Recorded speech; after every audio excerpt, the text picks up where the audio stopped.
Hello, everybody. Welcome to Chat of the Wild. In this season, we are playing through The Legend of Zelda Majora's Mask for the N64 and the Nintendo 3DS. In our last episode, we completed a dungeon. We did some exploring. Pete went and got some masks, so we're going to cover that before we get into it.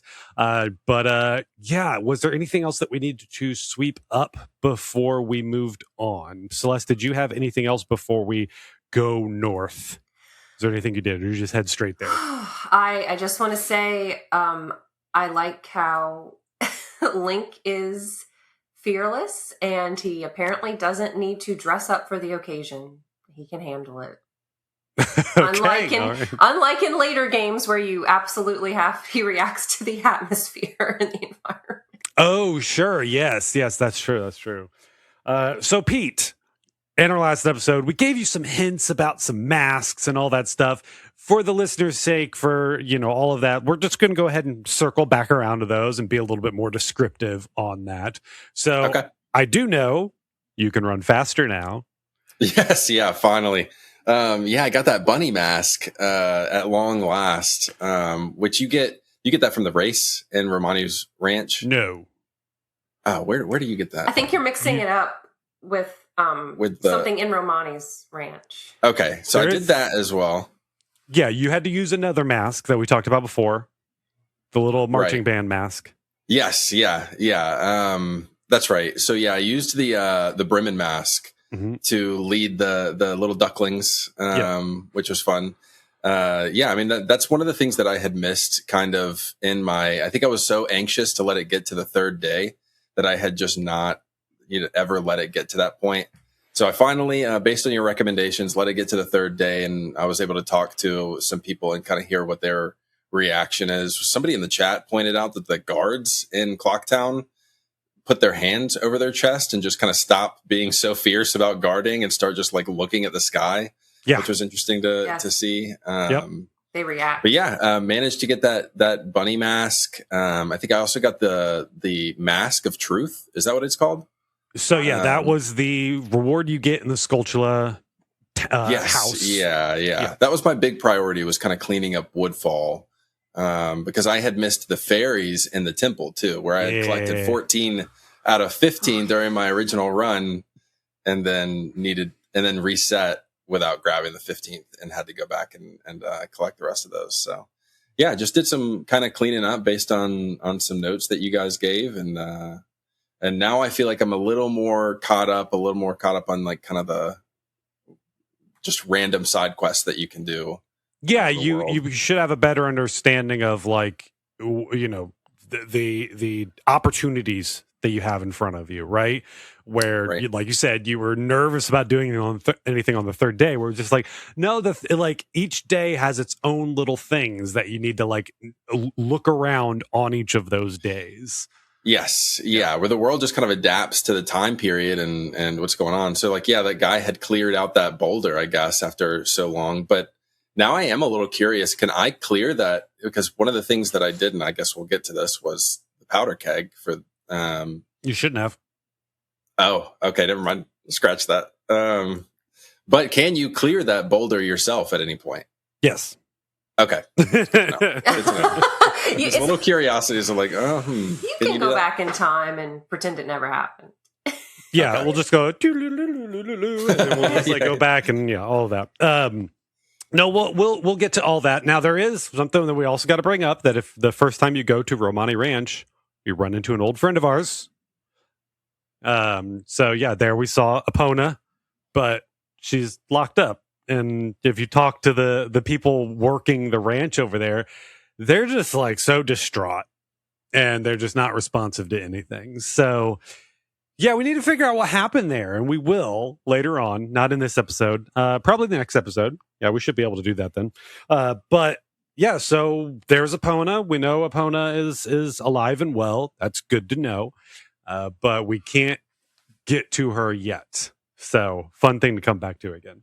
I did want to read this. So I've got the Nintendo Power strategy guide. And as I was like reading this, there was just like one little snippet that I thought was kind of hokey and I thought it was funny. Also, one of the things that I wanted to get the guide for is because I wanted to know, okay, what is the strategy for Odawa?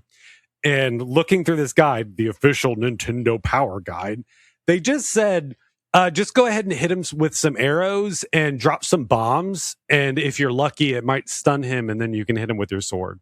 It's like, it doesn't mention the Deku scrub there or the flower at all. And it's like, this is not what I thought it was going to be. I thought this was going to be a more thorough breakdown of like, what to do and his weaknesses and all this stuff. And it's like, oh no, it just did what I did when I was 12 years old.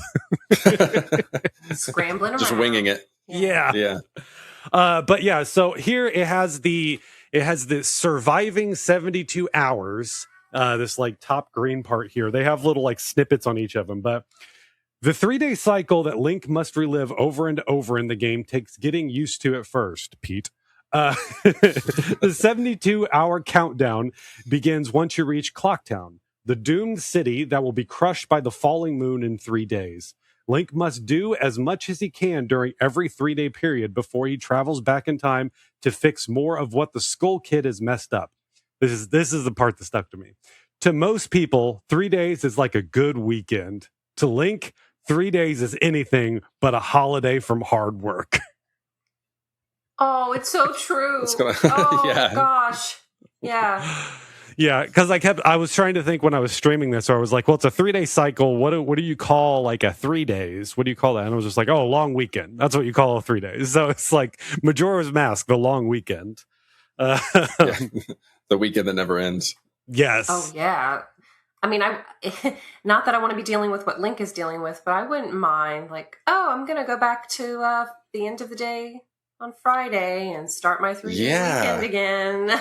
That would be amazing. Just have an auto reset, go back 3 days anytime you want. Yeah. Well, the question is, do you have control over it? Because then we're talking about a Groundhog Day where, he went crazy and, eventually just like offed himself a few times. Yeah. So, yeah, it's just like, do you have control over it? Do we have the magic ocarina? Is there a moon above us crashing into us? Yeah. Yeah. Never mind that.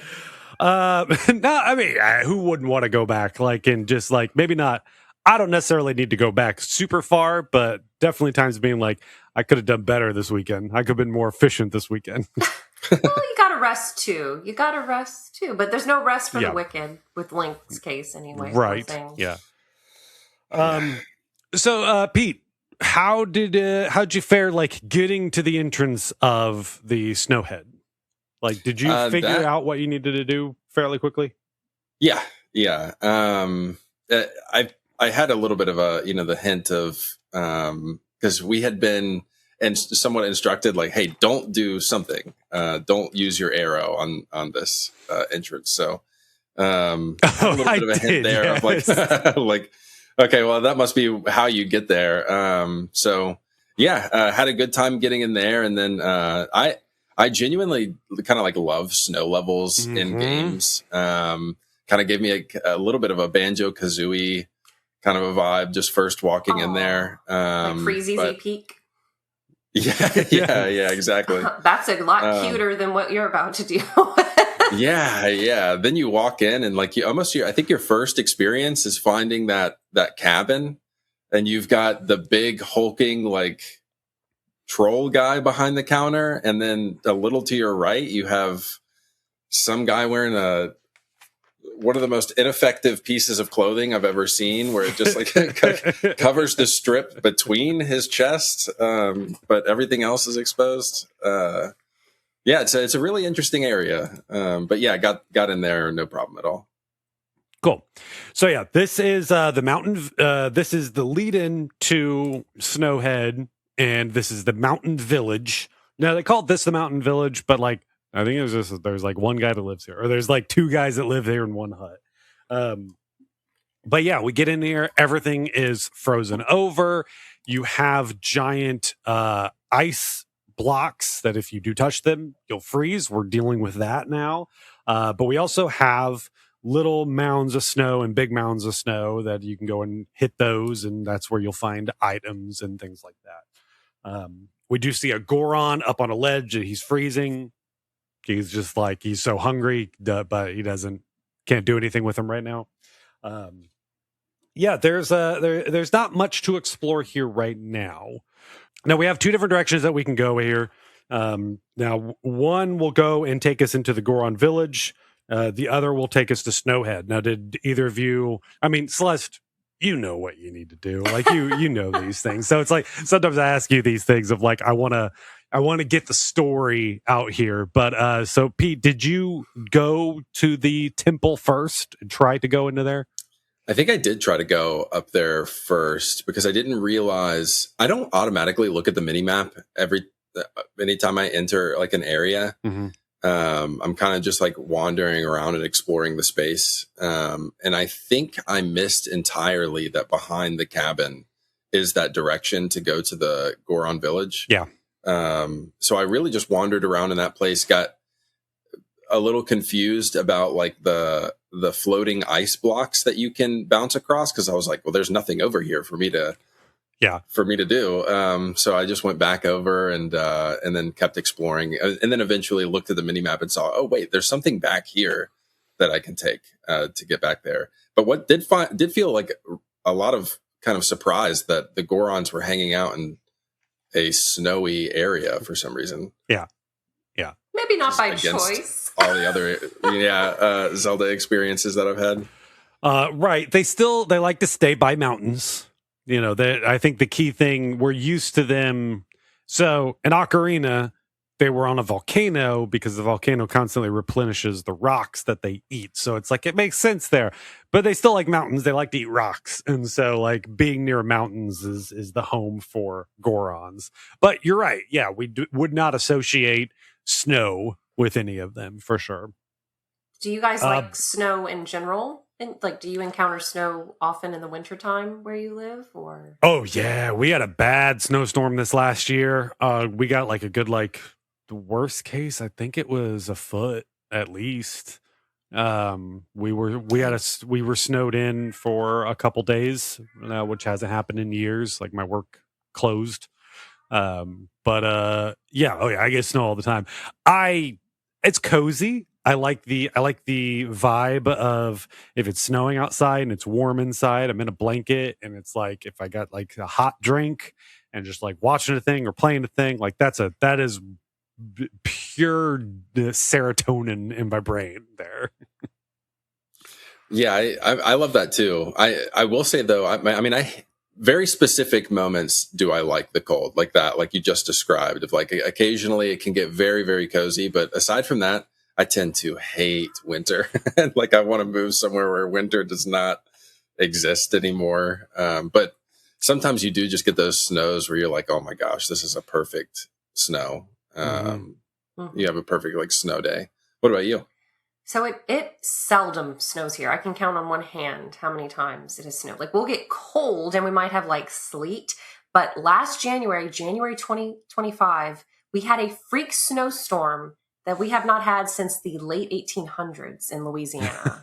Wow. I will have to show you guys pictures. We had about a foot of snow in our backyard. And the reason I'm bringing this up is because I could kind of relate to the Gorons where, it was beautiful and it was fun and I worked from home and my husband was able to work from home, but we are not equipped like your states are. So, emergency responders were saying, stay in, please do not get on the roads. I think, Jeremy, actually places from Indiana had to come down and help us shovel out snow because they had the equipment, but it was a little treacherous, like we wrapped our pipes and everything, but it's scary. Mother Nature is scary. Okay. Like, oh man, I feel so bad for the Gorons in this instance. I mean, we weren't starving like they are, but right. Oh my goodness. That's scary. When you're not prepared, they're obviously not prepared. Right. Yeah. So we go and explore the Goron village here. Now you can get in, you can go and talk to Goron. We also have invisible tektites that you can hear. Like you'll be walking around, you hear like a and then when you get close to them, then they suddenly appear and then they start jumping at you. So that's interesting. I guess the idea is that they are hiding under the snow, but they are just invisible. Like you don't see them until they get close enough. But we can walk around the Goron village. There is another Deku Scrub salesman over there. So I don't know, like, Pete, if you've picked up on this, but have you talked to the different Deku Scrubs, like the salesmans? I have. He didn't indicate to me any kind of like he didn't seem to give me a hint of what I could give him to get out of his little spot. But I'm assuming it works the same as the one in Clocktown, where you can give him the moon tier, and he decides like, oh, yeah. So there's actually there's a couple trade quests in this game. There's more than one trade quest in this game, and so the Deku Scrub salesmen are part of that. Now the rewards are almost always just heart pieces, but you want heart pieces, right? yeah. And I think that's what's above him on that cliff is just a heart piece sitting up there. So I didn't like prioritize getting him this time around, but I do have him in mind of like, what do I need to give him? Is it another moon tier? I don't know. I guess I need to go and. There's one in the swamp. You should talk to him first, and then I think you'll get a good idea of what's going on. You're also okay. Is he the bean salesman? Maybe outside of the boat tour place. He's outside the boat tour. Yes. Yeah. Okay. And the one that you're talking to in Goron Village, you're not exactly his target customer right now. Yeah. If you get my drift. Okay. Interesting. If you listen to what he said, yeah. Yeah. Okay. Yeah, I'll keep that in mind. I think I did approach him with the mask on. Okay. But maybe I need to do that again. Well, how about we'll wrap up when we wrap up. We'll circle back around here in like 10 minutes, and then we'll talk about like that. Just to tell you, because it's like it can be very helpful. Now we can go into the Goron hut that they have. They're one of their homes. If you talk to one of the Gorons, he does a little smash move that opens a door below. Then you can go into there. Now, when you do go into there, Celeste gave us a warning beforehand. There is a screeching noise throughout the whole thing. Now, we are all, none of us are parents here on the show. So we're very much like the sound of screaming children is probably like pierces a little higher for us than maybe some people. Like I have godchildren. I've babysat. I've been around many babies in my lifetime, but it's not a regular occurrence. And this crying is like otherworldly. Yeah. And my husband was in the room. He's like, can we lower the TV a little bit? Yeah, that's the thing I always felt bad about. I was like, I gotta figure out what I need in here and get out quick. Like I just hate being in here. Yes. And it reminds me of Yoshi's Island with Baby Mario. When you lose Baby Mario, oh God. It's funny, like the penguin in Mario 64 never bothered me that much when it was doing its crying, but this crying just feels really kind of like grating. It's like a moan. It's a high-pitched moaning. It's not like I don't even know. It's a different kind of cry than anything I've heard before. You just walk in and you're like, where is this coming from? What is going on? And the Gorons, I love that they're all, the adult Gorons are all reacting. Like they're covering their ears. They have their eyes closed and they're jumping up and down. It's like, me. It's this weird cry. Yeah. Sorry, I was streaming it and wondering like, man, how long should I stay? I know it must be annoying for anybody watching this for me to be in this area for too long. Yeah. Listening to that sound. Yeah. So I was like in a little rush every time I went in there. Did it surprise you?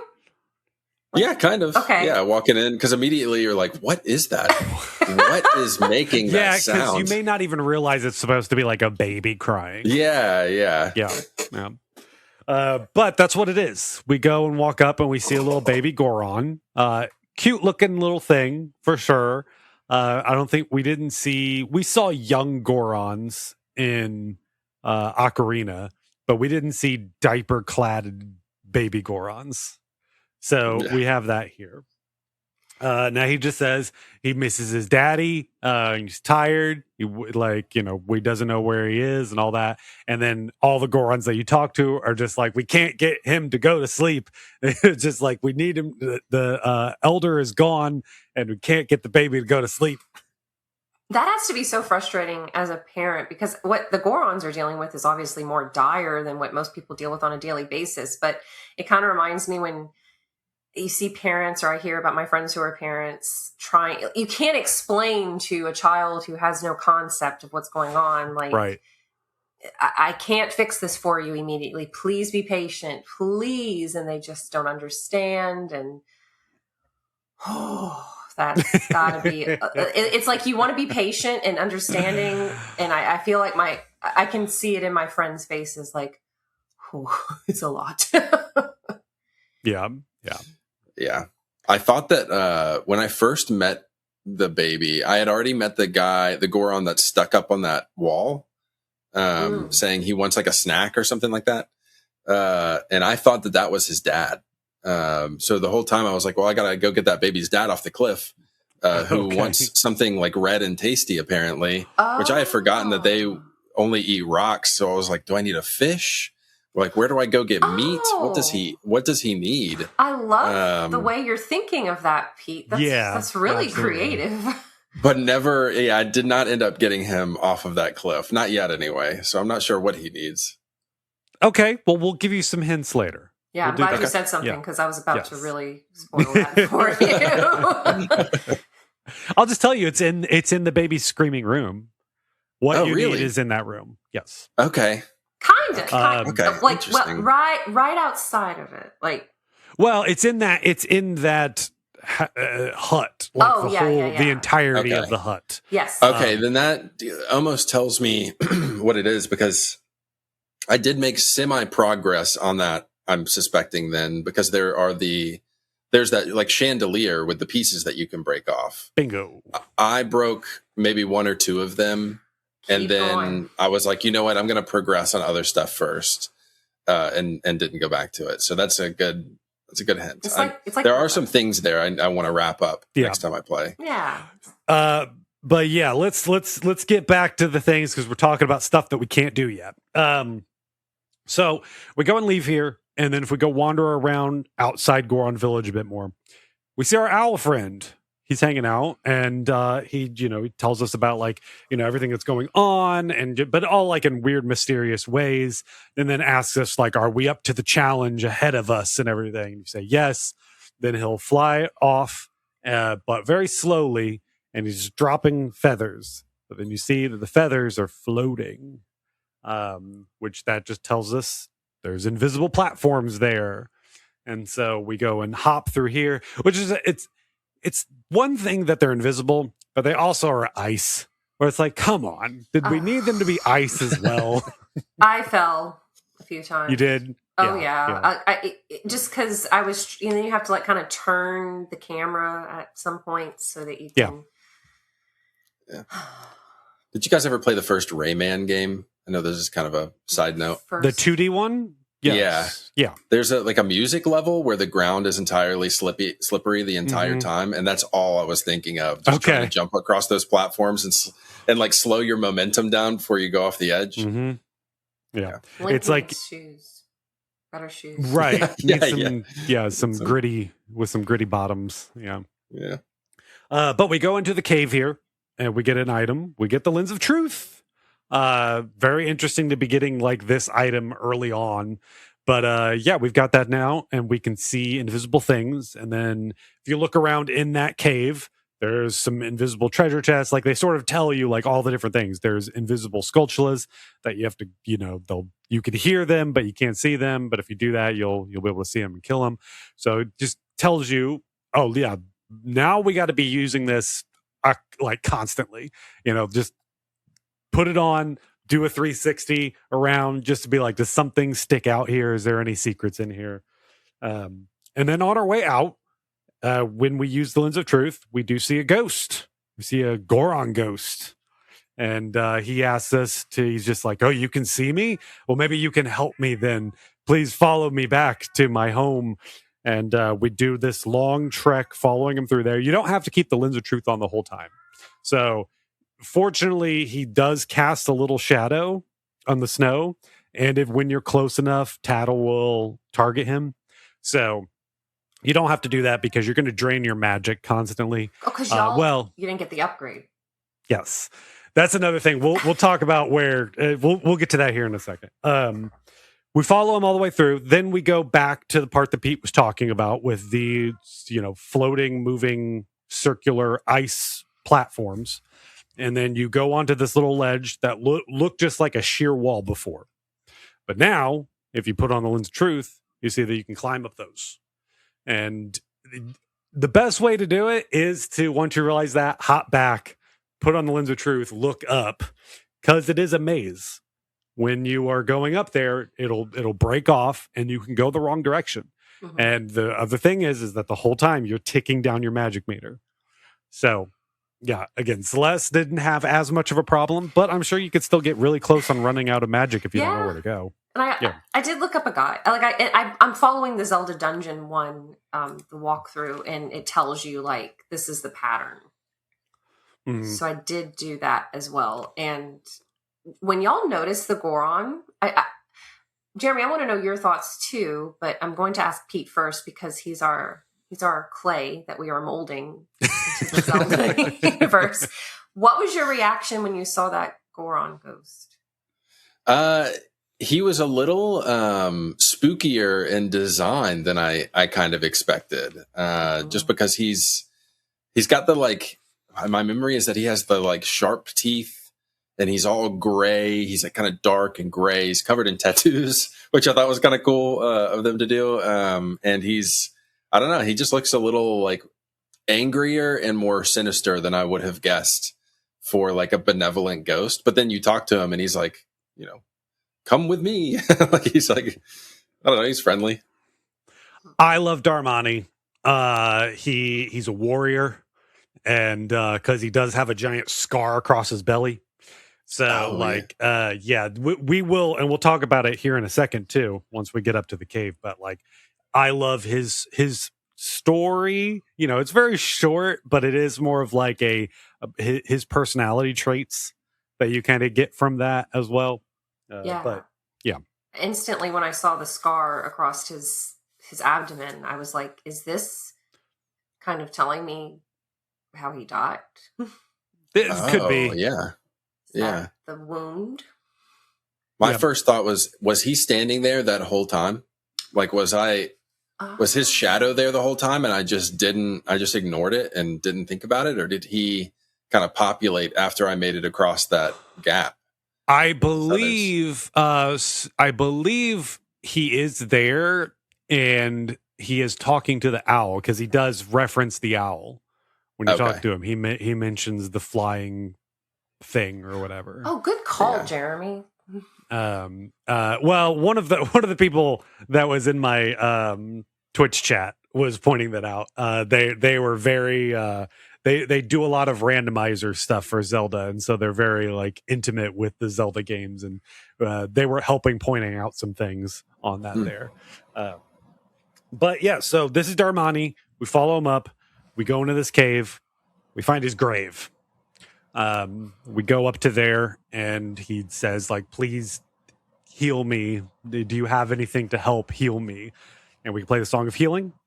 And that gives us this little moment of, we get to see just sort of like what's going through Darmani's head as a spirit.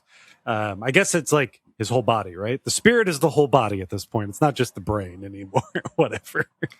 But go ahead, Celeste. That cutscene, guys. It's really, I don't know. Oh, man. Getting goosebumps? Well, it's, there's a poem, not that he's necessarily just an athlete, but I think it's A.E. Housman, called To an Athlete Dying Young. If y'all remember reading that poem. And it just kind of reminds me of that, about someone who's in the prime of their life, and you see the Gorons cheering for him and showing so much love and respect for their leader. And he's looking around. I couldn't tell if he was confused or it was giving him peace that I'm going to be remembered fondly. Maybe. How did y'all interpret the cutscene?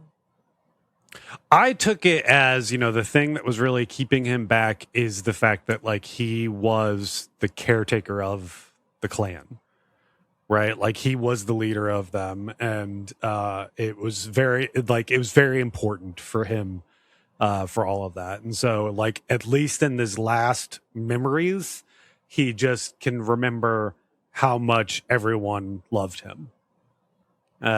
And that's sort of like, that is the healing that we gave to them of just like, everyone loved you and it is fine. And like, you will be remembered. I feel like you get that. I feel like that matches the reaction that you get when you, of course we're going to get to this, but when you embody him, yes, that's the reaction that you get from the Gorons of like, oh my God, you're back. Like, how is that even possible? How did you? And then they just kind of accept it. They're like, oh, okay, well, I guess he's back. Right. I guess Darmani's happy to have him back. Yeah. Yep. Yeah. But go ahead. Oh, I was just going to say, if he's Darmani the third, who's the second? Who's the first? Are they all deceased, or are they still? That's what I'm trying to remember. Yeah, where are their graves? So, okay, we are, in my mind, the baby is Darmani's son, and the elder is Darmani's parent. Well, actually, I'm not going to thought. I'm not going to actually. Jared. Well, actually, me, Celeste, do it. No, because I thought the same thing. And this is my question: how long can Gorons reproduce? Because when we find out, right? Because let's run through some things real quick. We get the Goron mask. We now have a new ability to turn into a Goron. We do have, it's a hybrid look of what we saw with Darmani with Link's, green cap and everything. We get a new move set here. We have these slow punches, but they are a bit stronger. Like the Goron punch is actually stronger than our sword right now. So, but it is slower and it's also not sharp. So this game actually brings in attributes. There are enemies like those little, like, we haven't really talked about them. There's like the slime jelly guys that are outside of Clocktown, that they have like a magic or a heart inside of them. And you can hit them with one hit with your sword and they'll pop and everything. You can't damage them as a Goron with punches because it's blunt force and it doesn't work with them. So this game brought in like attributes and elements in that way. But we also have a smash attack that if you curl down into a ball and then press one of the other buttons, you'll jump into the air and you'll smash the ground. That also does some damage. It also opens the door to the Goron village. So I love his punches because he does a booty bunt. Bounce he does a little butt. Yeah, he does a little butt bump at the third hit combo there. But we can go back as the Goron and we can go talk to the baby, and the baby still isn't really reacting to us. Let's see, what is it? Because the baby's saying that they want daddy, and the person that we're going to go find, I guess, is his dad. But yeah, as Celeste mentioned, we're looking at this other Goron who's frozen in a snowball, in an ice sickle. That we also need to. Pete, did you have any trouble figuring out like what you needed to do here to be able to melt ice? Oh yeah. I had some big trouble trying to figure out. Now I did remember eventually the hint of underneath his grave is a hot spring, but that did not click immediately. So I just left that area after grabbing the mask and explored around and just could not figure out like, okay, what do I need? Like I kept thinking I need fire arrows to be able to melt them, but I don't have any of that. Like, where do I even get that? And so, I did get a little bit lost with that. Fortunately I also had someone in my chat who was like, they're like, I don't want to give you any spoilers. So, reach out if you need a hint. And I mentioned at a certain point, like, I remember this tip that there's a spring underneath there, and they were like, yeah, that's kind of the right direction to be thinking about. So eventually realized, oh, this is like Ocarina of Time, where you have to move those gravestones to get under the little hole, or to jump down in the hole underneath. and that ended up being the clue. Who puts a hot spring under a tomb? Like, do they boil their deceased? Like, what? yeah. What is that? Yeah, interesting. I don't know. That's strange. I'm thinking too much. I didn't think much of it until just now. But we can go and explore around, and eventually, like you stumble across the Elder. That they are going to be in different spots depending on the day as well. But it's all in the same area where we just have the little bridges between the mounds. There's a Wolfos in there. That's where Tingle is. So if you go and wander around there, the other big thing as a Goron is that we can sort of spin Sonic style on the ground and go real fast. And then if you power up, you get spikes that shoot out of you and you go really fast and you damage anything that you hit. It also costs magic the entire time. So for Pete and myself having the limited magic bar that we have, I found myself running out of magic often whenever I would just want to just go real fast with the Goron. Yeah, I had the same problem. And then you realize like part of the gamified version of that is like, oh, well, I need to be swerving to try and hit these snowballs as much as possible because they might have some magic inside them that I can collect while I'm on my way to destroying whatever it is that I'm trying to roll into. Exactly. But yeah, we find the Goron Elder. They teach us most of the song.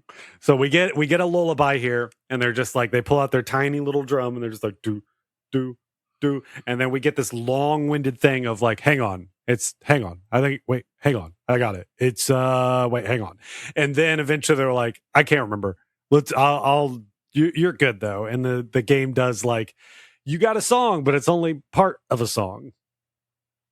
Then you go back to the baby, we play the song there, and the baby's like, oh, I remember this one. Then we get this really funny thing where it stands up like it's in a choir and then sings the whole song.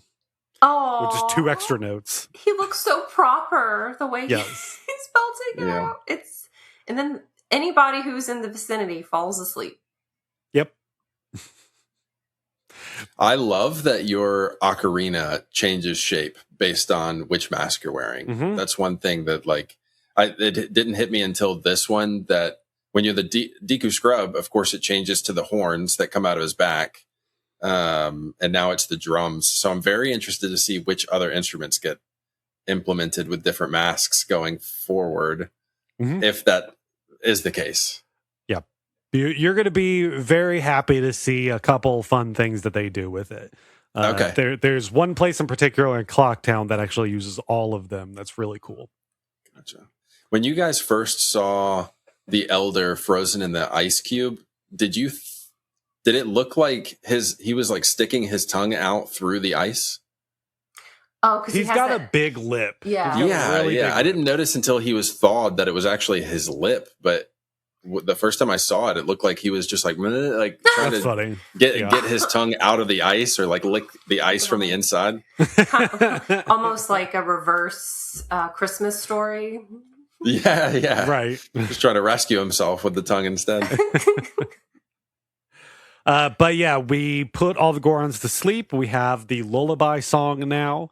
But this is also where we can do what I mentioned before with Pete.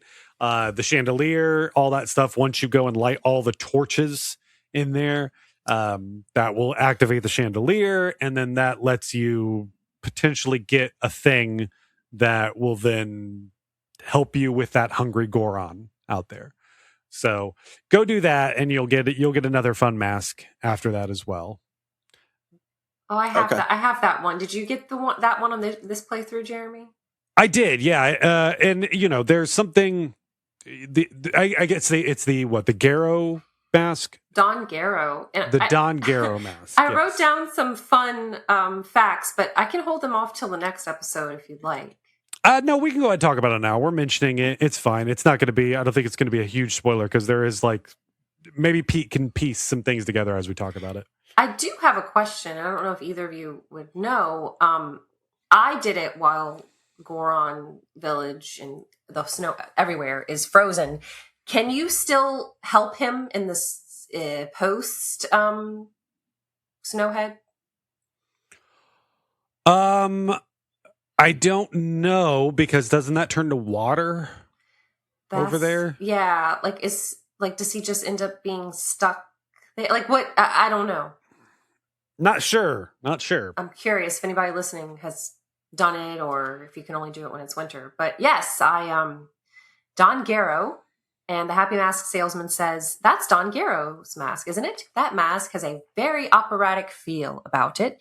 And a fun note, Don is an Italian, Spanish, and Portuguese honorific given to a male individual of great importance, such as a nobleman, or you've probably heard him in mafia movies, the Don. The Don. And Garrow, or Jarrow, I apologize because I'm not quite sure how to pronounce it, is the Japanese onomatopoeia for a frog's croak. Mm-hmm. Oh, interesting. Mm-hmm. Okay. Mm-hmm. Now, I got a frog hint from one of the rocks recently. I wonder if it was somewhat related to that. One of the rocks? Probably. The stone. Gossip stone. The stones, yeah. Every gossip stone that I saw after I collected that mask, I was chit-chatting with, trying to get just different little tips. That's great. So, that makes me think, I just have so there is a frog-related mask. Yep. I just have to know, if we have the mask, does that mean Don Garrow is deceased? I have so many questions, but does that mean it's a mask to celebrate Don Garrow? So that's one of the things to keep in mind, is that like a lot of the mask stuff they do in here, it's very it was based on a lot of cultures of various societies and groups that have lasted a long time and have a lot of stories and tales that they talk about people from the past, and they have masks based on those people. And so like when I take the Don Garrow mask, like Don Garrow was someone, and this was more of a celebratory mask that they wear this to celebrate that person. Like they probably have Don Garrow Day in this world. That's how I try to look at that stuff, is like it's all sort of festivals and everyone shows up. I mean, the whole thing, the festival and Clockdown was like the festival of masks. Like the whole thing is that everyone was going to come and wear masks and do their own thing. It's their Mardi Gras. Yes, exactly. Yeah, you have a lot of experience with that, Celeste, of like the heritage of that. It just in case you're curious, or if you ever experience a parade, I don't think every crew is strict, but a lot of, especially the ones in New Orleans, if you are riding on a float, you're part of the crew, you have to be masked the whole time. You cannot take off your mask. Okay. Interesting. I did not know that. Mm-hmm. They wanted full anonymity. Yeah, for all the it goes back to the history of it was the day of celebration where it was kind of like the topsy-turvy day in the Hunchback of Notre Dame, where you could mock people in higher power. Yeah. But it's okay. But people would disguise themselves so you couldn't remember who did it. Not that they're doing that 100% now, but to protect. Yeah, I think it's just a tradition kind of thing at this point. Yeah, that's really cool. Yeah. So.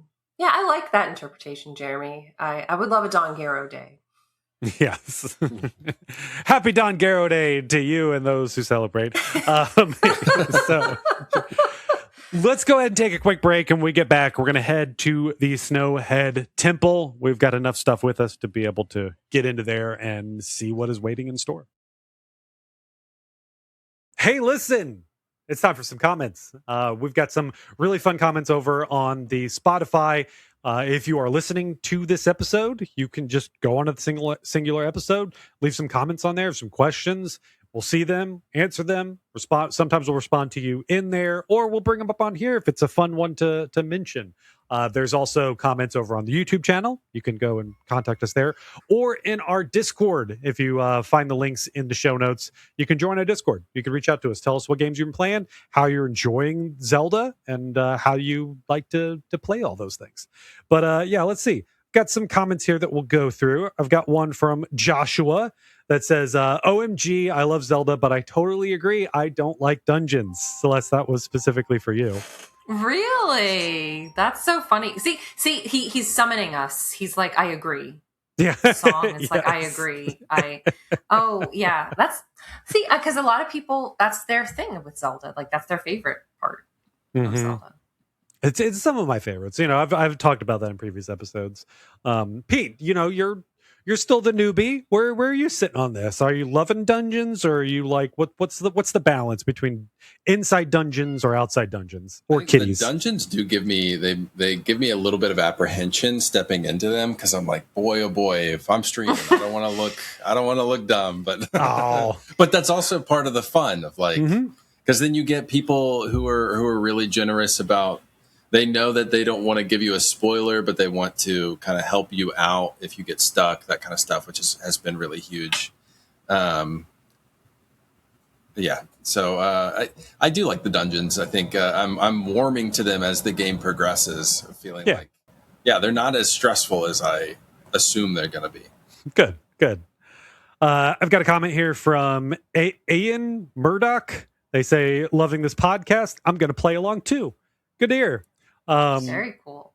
Yeah, they were commenting on the episode 4 of the Majora's Mask one. So, that's my biggest encouragement. Is the whole reason we're doing this is so you play along with us and you know what we're going through. Fortunately, there's a lot of ways to access these Zelda games, so that's been pretty nice. Not all of them.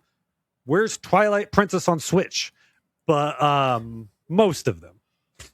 Yeah, keep us filled in as it goes. Like, I'm curious to hear what you think versus kind of what we've been thinking. Absolutely. Yeah, maybe we totally missed something. Would love to hear it. Yeah. I have one from Lyra Riley. They say, yay, Tegan, and a bunch of celebration. Yeah, that was from our Ocarina remake reactions. Really fun to have Tegan back on here again. Have one from Ailey. They say, love the podcast, guys. Heart emoji. So thank you so much. And then this one was fun. I have one from Jessica, parentheses, this is a cat. And they just say, first. So we got that game going there. And then the last one I have here is from Just a Bokoblin. And they say, Twilight Princess was rated teen, though.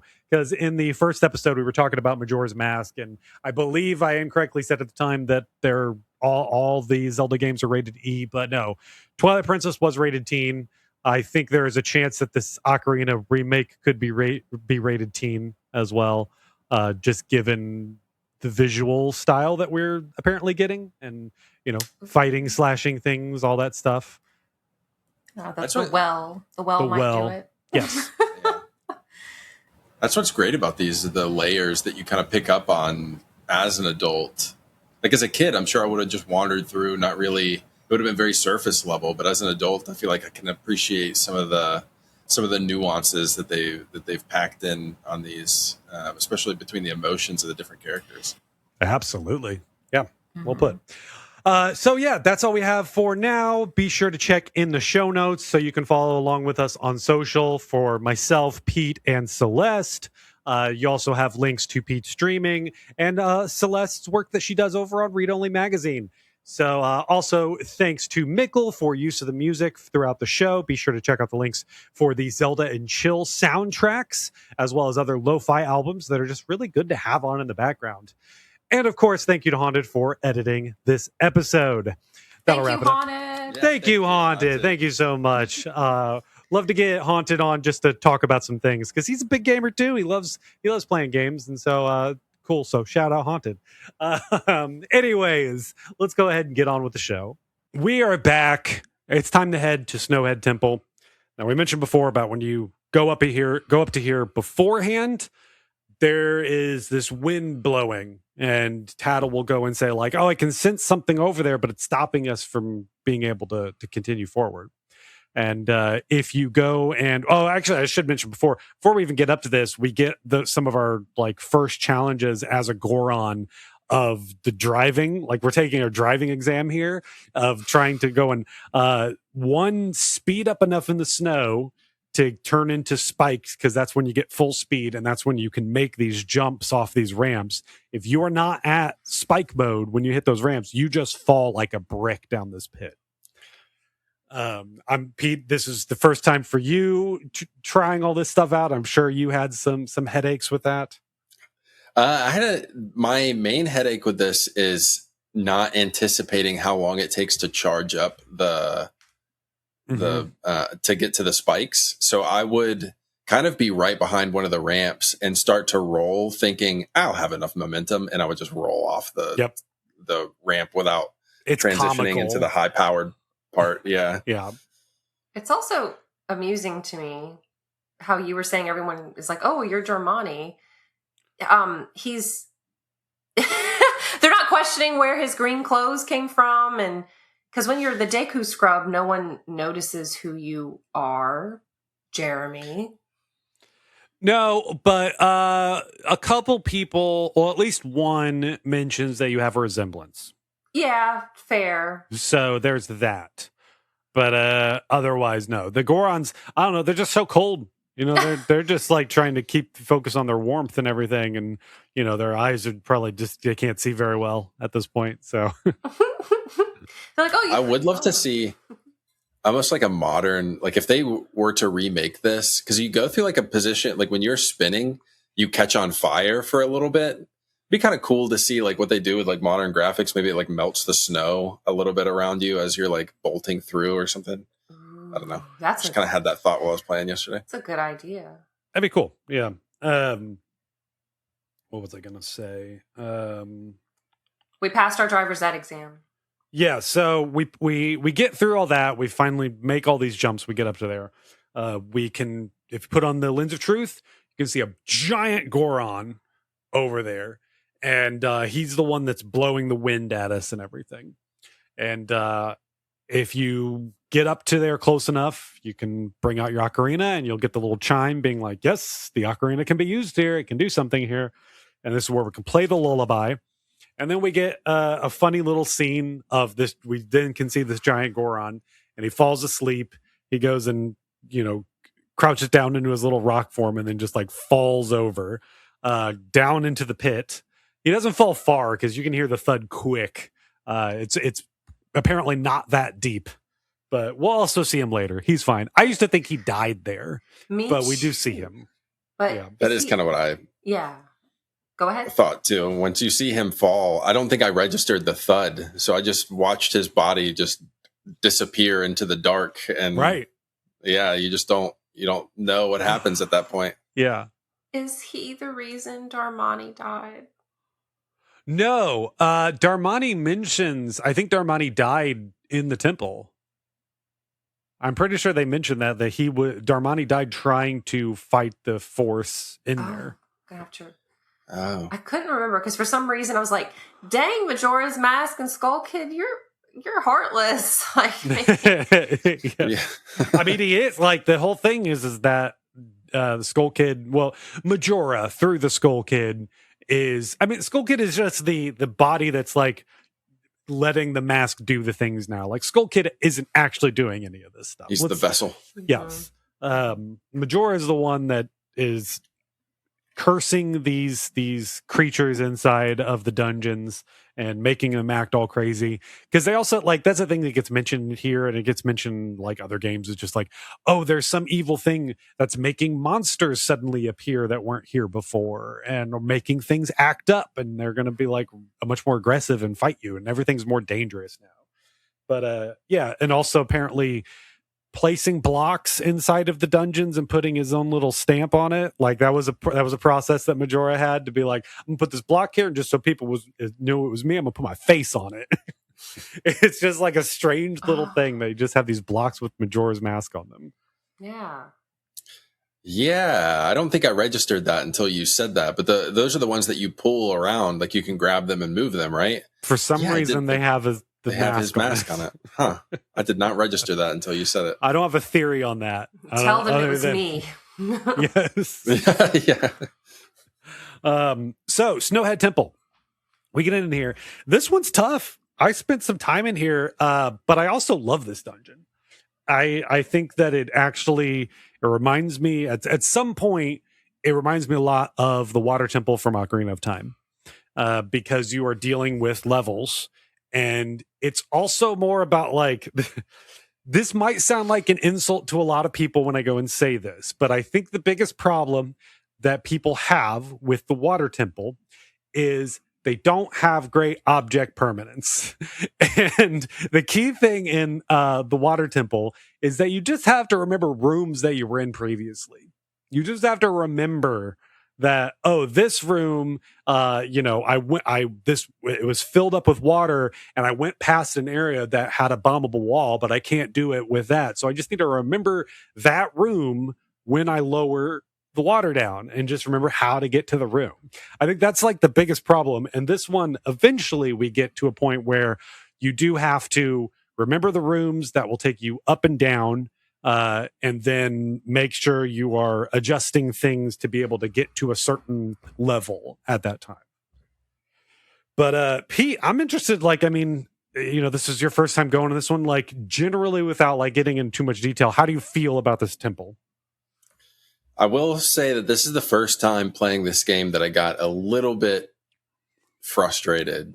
And I think it's just because I just wasn't, I don't know, I didn't have my head on straight for some reason. Like with the, like raising and lowering the pillar, I kept thinking that I needed to like raise it and then lower it for some reason. So I was bouncing back and forth. And then the thing that got me the worst, the thing that really frustrated me was anytime I tried to roll, because there are sections where you need to, as a Goron, roll around a corner to get to another platform. But then the platform doesn't have like guardrails, basically. Yeah. So if you roll over too fast and you're up high, then you just fall all the way down to the basement and you have to climb all the way back up.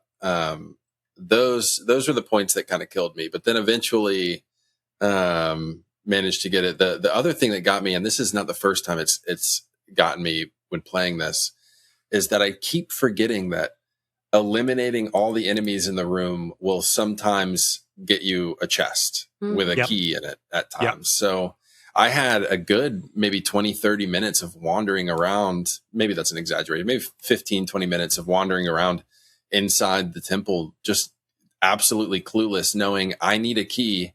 I think I've been in every single room. Where's this stupid effing key? Like I do not understand where to get it. So are y'all playing like, because the time element especially stresses me out in a dungeon, because I know that there are things I need to do because things change after a dungeon, things I need to do only after things change, for example. But how do y'all play? Like, are y'all playing it not using a guide? Are you turning to one the whole time? I mean, how? As best as possible, I'm not using a guide. Okay. I do occasionally have some help. Like I mentioned, there have been some really, really helpful people in the chat who understand kind of what I'm trying to do, of like no spoilers as best as possible, but on standby in case I need some assistance, which that has been huge. So at a certain point, I think I did say to someone like, hey, I am at a loss with this key. And in fact, I did pull out a guide at first thinking like, I don't think I'm going to be able to find it without help. And they gave me some hints without telling me exactly what it was of what I needed to do.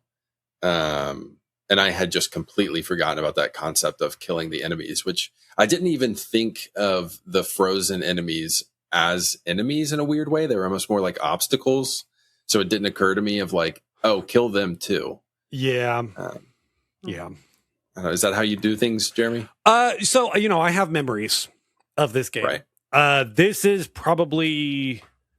like the fourth time I've played through this game, but it's been like 8 years since I last played it. It was 7, I think. I was 2019. I had looked it up before. Shout out to Jason Castle, who was in my Twitch chat, helping me out.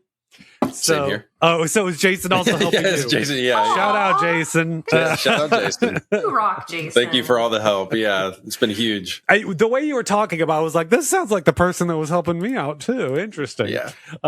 But same kind of thing where I'd get into the room and then just be like, and they're a teacher. That's another thing. They were saying they're a middle school teacher. So they know how to like let you learn, right? As opposed to being like, these are the things that you need to do. They just sort of like give you a little bit of the tools and give you little hints and you figure it out on your own. But no, like there's rooms I go into and I'm just like, oh yeah, Oh yeah, I remember this. And that's fun. Like, and I don't want to rely solely on my memory. I like to be able to. I was really wanting to take my time on this one. It took me nearly 2 hours just for this dungeon. Just sort of like it was an involved dungeon, and also making sure I got all the fairies in the first run too. I didn't want to have to do a second one, though. I'll say, of the dungeons that you'll probably go back to, if you want to reactivate what happens afterwards, this is probably the most enjoyable one to just go straight to the boss and fight, but we'll get to that later. 100% agree. But yeah, this one's challenging because it's built different than like any other dungeon that we saw in like Ocarina. It's just there are things all over the place.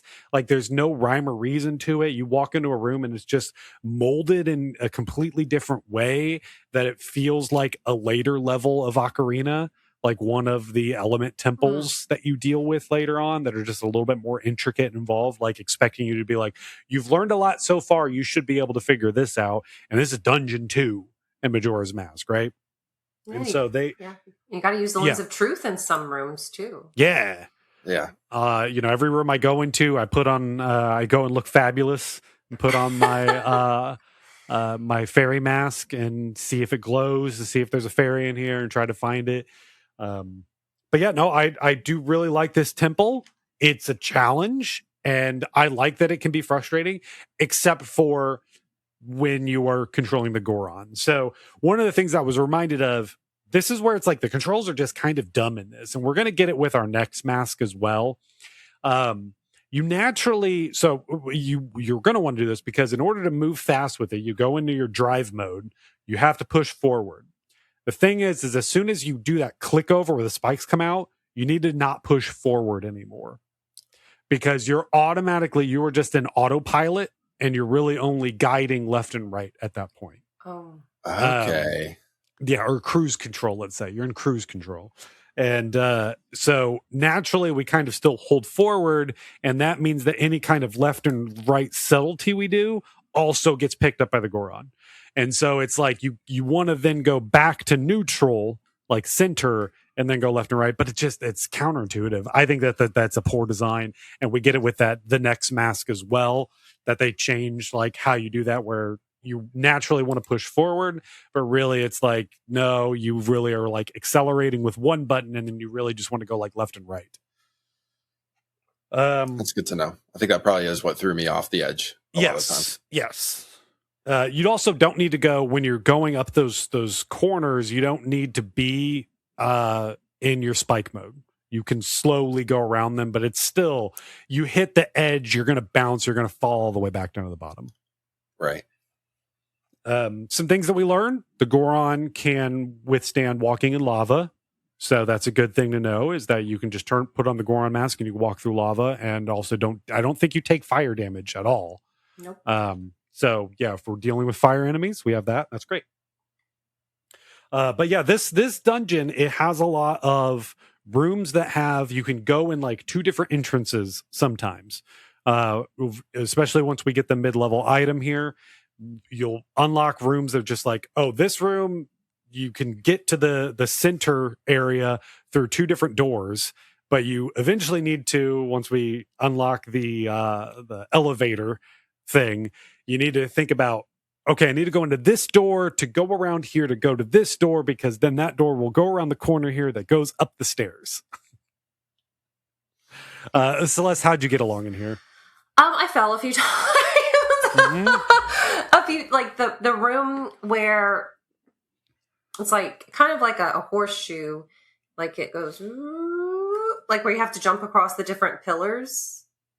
Yeah.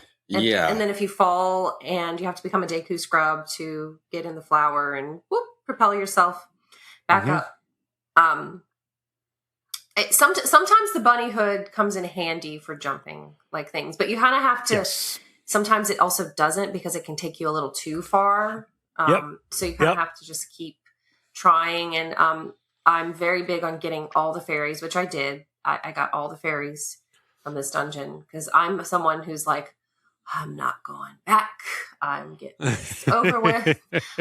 So is that how you guys approach it with the fairy? I mean, I know, Pete, you were missing the one fairy from Woodfall, but did your approach change this time where you were like, I'm getting all the fairies in one go? I did not collect all the fairies. Now, I did remember this time not to reset. Okay. So I left my game basically I went back up to the temple, saw the giant Goron surviving, basically, like still alive. And with the intention to, like, as soon as I start next time, to go back in and collect the last few that I need. You're going to want it. So that I don't... Is it 15 for every temple? Yes. Okay, that's good to know. Yep. I think I'm up to like 10 or something like that. I don't think I have too many left. Okay. If you look at your map, it will tell you how many you have. Okay, perfect. But yeah, I this one is it's just interesting the way it wraps around. We have 2 mid bosses that we have to deal with. Wizrobes. We dealt with Wizrobes a lot last season, and they were one of the most annoying enemies. And here they're also pretty annoying. Oh, it is sweet when you get to punch them. As Goron Link. I'm just picturing. Oh, you punched. Oh, Mama said knock you out. That's all I'm going to say. And I took that to heart. I played as the Goron Link, and I wailed on them. Okay. Pete, is that what you did? For the first room, I think I just swung my sword. I was just darting between each one. And of course, you learn that once he sees you coming, he's like, just kidding, and goes to another one.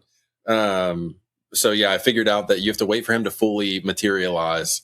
And then I would run over to him and try to smack him. But in that second one, I couldn't keep up with him. It was such a big room. It's hard to get over to him. But I guess the Goron would have helped because you can roll over there much faster than you can run.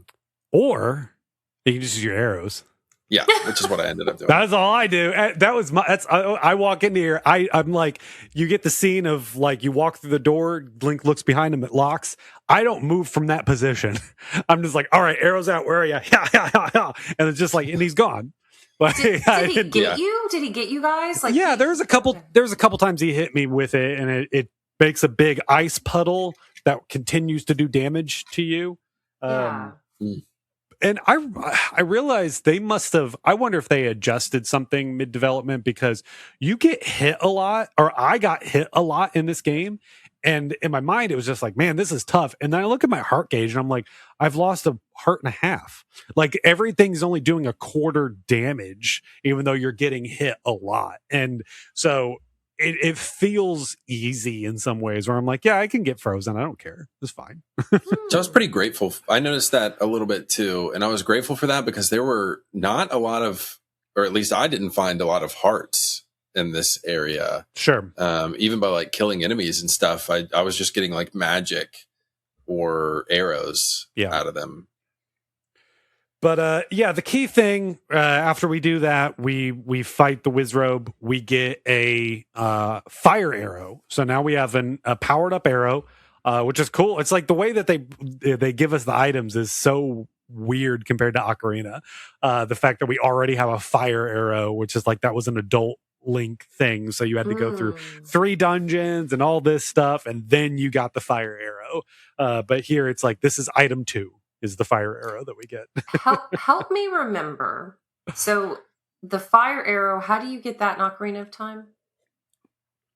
Forest Temple.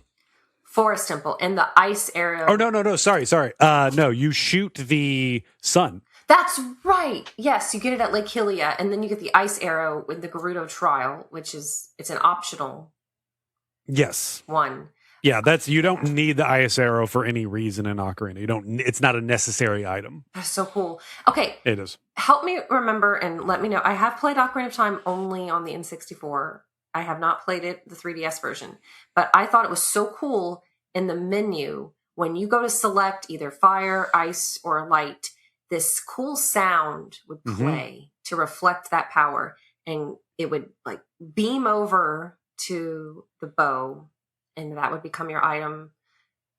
Does it do that in 3DS version? Because there's no fanfare in Majora's In 2 Mask. Ship it does, at least. Yeah. For Majora's Mask? Or wait, for Majora's Mask, there's no fanfare? No, not for mine. Oh, yeah, it does it in the 64, yeah. Mine doesn't have any fanfare. It's no cool animation. It's just like selected. My menu item looks different from yours, though. You can hold a lot more items than we can. So there is that. But I don't get any fanfare. No. Or no. Well, no, you can't hold more items, but you can quickly do it with the touch screen at the bottom. You can quickly swap your items, which is nice. So you have fanfare when you equip the fire arrow. You select it, goes, and then it goes to the arrow, and then goes to your equipment.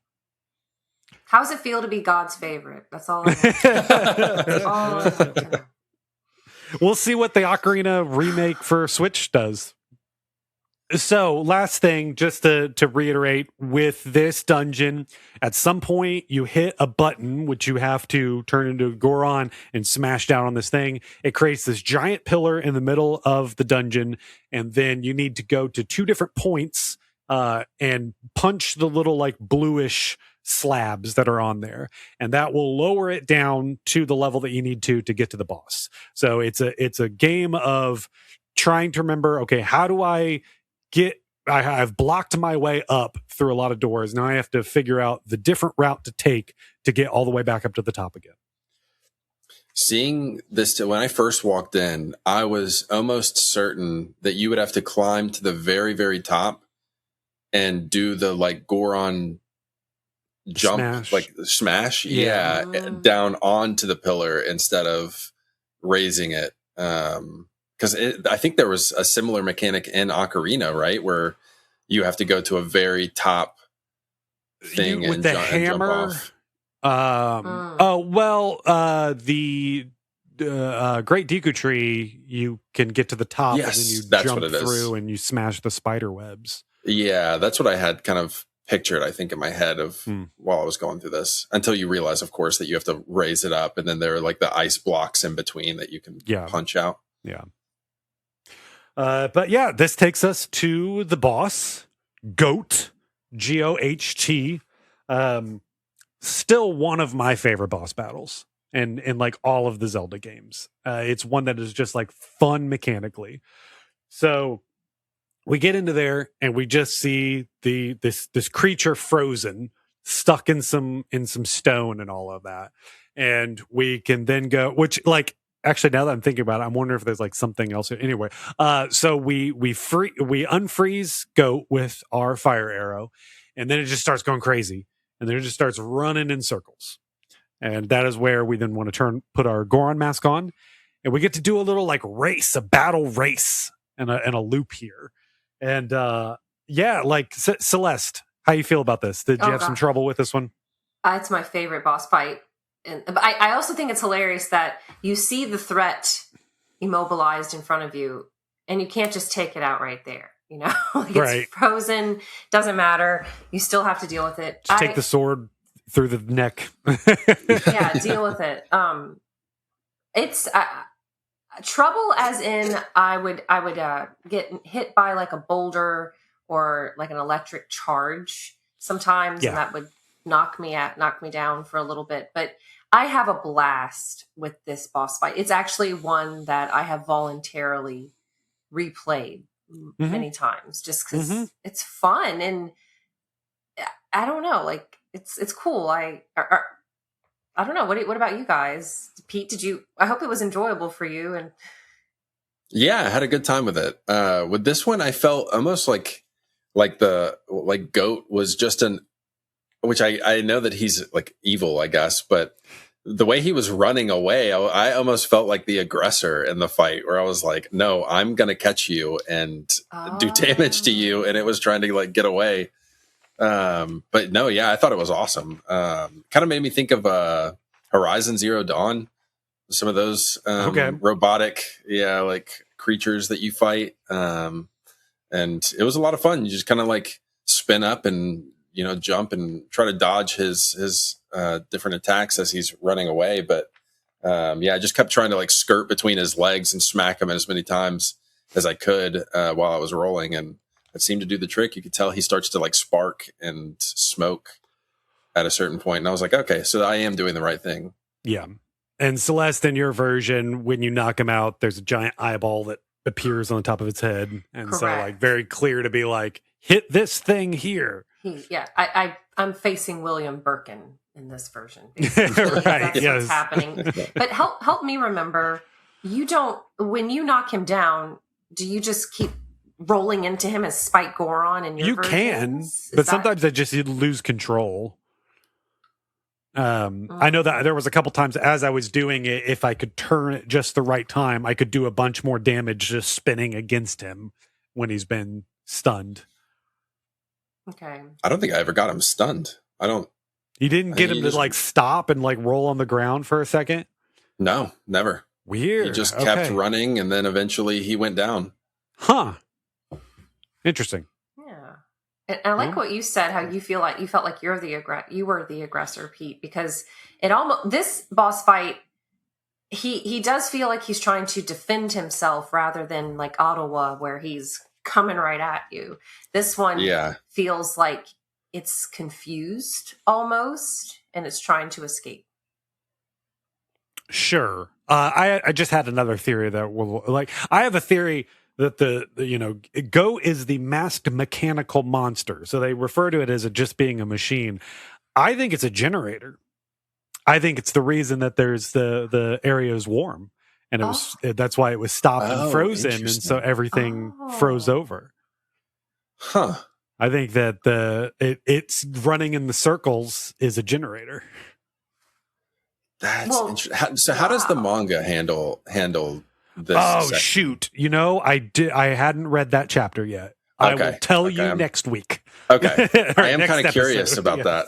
How it interprets things. I read it, but I forgot. I will say some of the chapters of the manga treat the boss fights, like kind of brush over it. It's not as epic. Not each one is not as epic as Ottawa's. Sure. Okay. Is from what I remember. I'm going to read it. I'll read it the day before we do the next episode, and so I'll be fresh on that one. But yeah, we defeat Goat, and last little thing it does is it just goes and like turns and smashes into the wall, and then we get another trophy head. They do refer to it as the remains, so it absolutely is a hunter's trophy. Aww. You put it on the side of Epona like The Witcher does. Yes. Oh, is that what happens? Like he wraps those things around the horse? Yeah, that's how you like always turn pick a in trophy that you did it. Yeah. You can always have a trophy hanging off the side of your horse, and it's like a griffin's head. Just different things that you go. Yeah. That's okay. But that's cool. We defeat Goat, we go and teleport, we get another scene where we see these mysterious creatures, and Tattle is very much just like, hey, what's going on? What are you doing? Like, what do you mean? And the thing is just talking in very mysterious ways to just be like, free us, and they refer to themselves as the Guardians. So we do know that they are guardians, but that's still all we really know about them. Did y'all notice that after you defeat a temple boss, by the way, there's a flash of purple smoke that evanesces into the air, and it looks like it's in the shape of Majora's mask? I think that might be a 3DS version thing. Okay. Because I don't recall that at all, and that might be a 3D thing that they added to it. It's to cool. keep an eye out for that. Nice. I will look out for it next time for sure, though. Mm-hmm. Like the demon leaving the. Exactly. Yeah. Yep. Last death rattle of the demon coming out of the vessel. Yeah. So after we do this, it does teleport us back out, but we're teleported far away. We're at the entrance of the snow village now, the Snowhead village. And we do see everything is like thawed out. All the Gorons are just like, they're not shivering anymore. They're just like, oh, everything's good. And this is where I said in the last episode, we are going to just go and save. We'll be talking about the things that we can do afterwards. Go back to the temple, though. If you collected your fairies, you got to go travel all the way back there again. You can do a fast travel over there, but go into the fairy fountain, get your upgrade. For the N64 version, that gives us a bigger magic meter. I assume now you have the spin attack, Celeste? Yes, I haven't really played with it too much though. Okay, and we can talk more about that. I mean, it'll be useful later for sure. But that is where we're going to wrap this episode up. In our next episode, we're going to go and explore the thawed out area. If you did go and rewind time and all that, just go defeat Goat again. Or if you don't have enough time in the day, just defeat Goat. Go do all that. We're going to see what this Goron can do. We're going to go and check out some stuff. We're also going to go to Ikana Canyon. So, we're not going to go straight to the next mask yet. We're going to do a little detour, go and check out this place and get some more masks, meet some more people, and do all that. And then so let me see, how shall I phrase this? So we're just going to be doing some exploring around. We're not going to go to the beach yet. We'll do a beach episode following that episode. Just explore as a Goron. See all the cool, fun things that you can do. We'll talk about some other stuff going on in Clocktown. But go do all that, and we'll be back here and talk about it on Chat of the Wild.